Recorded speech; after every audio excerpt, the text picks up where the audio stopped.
حضرت رحمان جامی یادگار ایوارڈ تقریب سے مخاطب کرتے ہوئے مولانا حکیم صوفی سید شاہ محمد خیر الدین قادری صدر آل انڈیا صوفی علماء کونسل نے حضرت رحمان جامی کو خراج عقیدت پیش کیا۔ مولانا مفتی سید صادق محی الدین، مولانا سید غلام افضل بیابانی خسرو پاشا چیئرمین حج کمیٹی، سید عظمت اللہ حسینی چیئرمین بغبوچ نے کہا، اردو ہماری مادری زبان ہے، اس کو پروان چڑھانا ہماری ذمہ داری ہے۔ ایسے شکور مختار احمد فردین کے علاوہ شہر کے سرکردہ شخصیات نے شرکت کی۔ مختلف شعبہ حیات سے تعلق رکھنے والوں کو حضرت رحمان جامی یادگار ایوارڈ سے نوازا گیا۔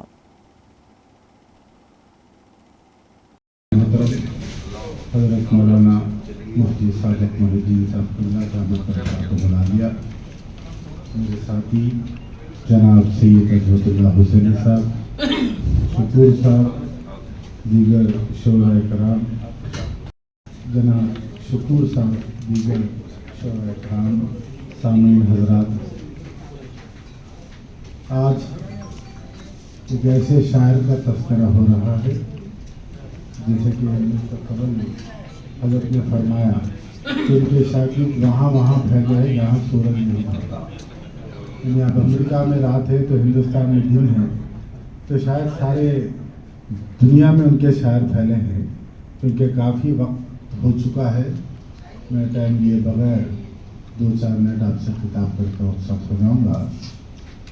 میری بھی 2-3 مرتبہ جامی صاحب کی ملاقات، اظہر قادری صاحب اظہر انکم ٹیکس کے چیف آفیسر تھے، بہترین نعتگو شاعر تھے، ان کے پاس ملاقات ہوئی، بہت اچھے انسان تھے۔ تب یہاں پر یہ تذکرہ بھیجانا ہوگا کہ ہم ہماری مادری زبان کی حفاظت کرنا چاہتے ہیں، ہماری تہذیب کی حفاظت کرنا چاہتے ہیں، ہمارے تمدن کی حفاظت ہم کرنا چاہتے ہیں، جو اردو میں مٹھاس ہے اس کی حفاظت کرنا چاہتے ہیں، تو ہم کو ایسے نوجوان شعراء کی ضرورت ہے جیسے جامی صاحب نے آج ہندوستان میں آج حیدرآباد میں چھوڑ کے گیا ہے۔ ایسے محافل آج صوفی صاحب کو میں صرف ایک عالم صوفی صاحب کے مخرج سمجھتا تھا، آج یہاں پر آ کر مجھے اندازہ ہوا کہ جامی صاحب کا فیض ان پہ بھی ہے، انہوں نے بہترین شاعر، اچھا اشعار ان سے سننے کے ہے۔ میرے استاد محترم سے مفتی بھی نہیں، آپ شاعر بھی ہے، آپ کا تقلد جو ہے فہیم ہے۔ حضرت کے ساتھ جو ہے 10 سال ساتھ بیٹھنے کا مجھے نیاز حاصل ہوا ہے۔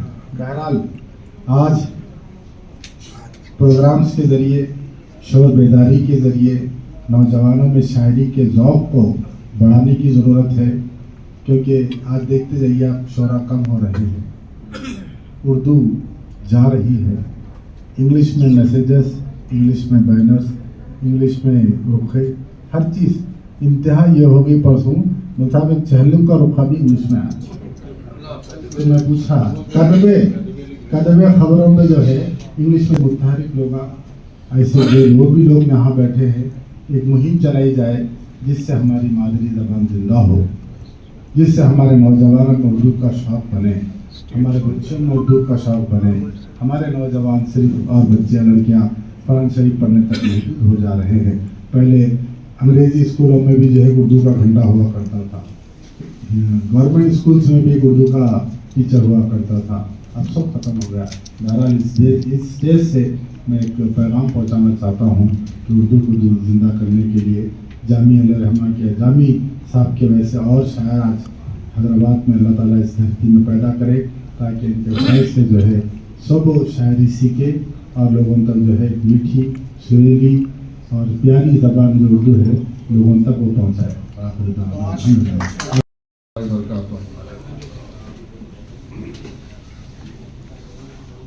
شہرنشین پہ تشریف فرما